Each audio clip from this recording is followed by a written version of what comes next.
The most important shipping lane on Earth is still closed. 1/5 of the world's oil and liquefied gas is frozen behind an Iranian blockade, and the President of the United States has decided the correct response is to compare it to a game of chess.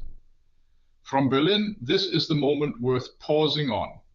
Americans here, we're playing chess and think patience, mastery, control. Europeans hear it and think the board is on fire, and one player has decided he has all the time in the world.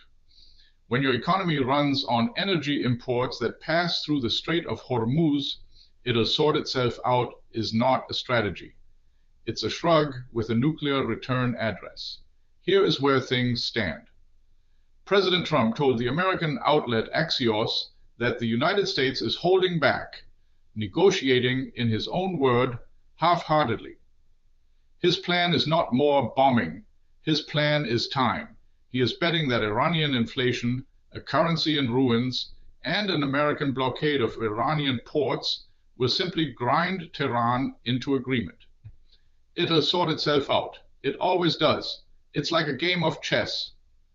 Meanwhile, Iran has laid out its terms for reopening Hormuz, and they read like a wish list written by someone who assumes he holds the stronger hand: compensation for American strikes, withdrawal of United States forces from the region, all sanctions lifted, frozen assets released, and a promise that Washington will never threaten Iran again.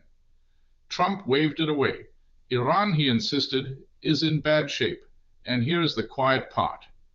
The calm interview doesn't say out loud, a blockade is not a chess move, it is a slow squeeze on the entire global economy, and everyone else is sitting at the same table, Germany, Japan, India, China, without having been asked to play.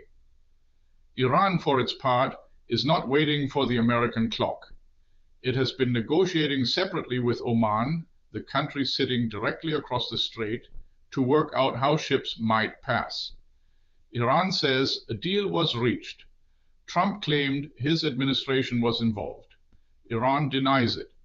So the president's chessboard has developed an inconvenient feature. The other side is making moves he isn't part of. The analysts are politely skeptical.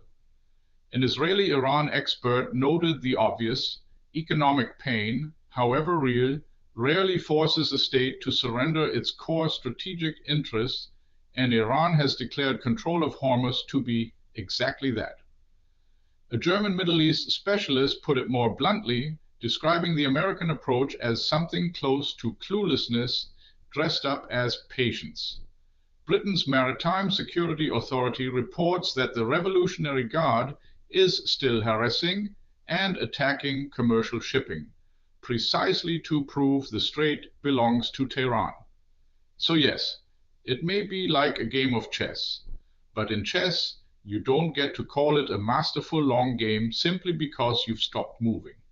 Sometimes standing still while the board burns isn't patience, it's just not knowing your next move. That's the view from here.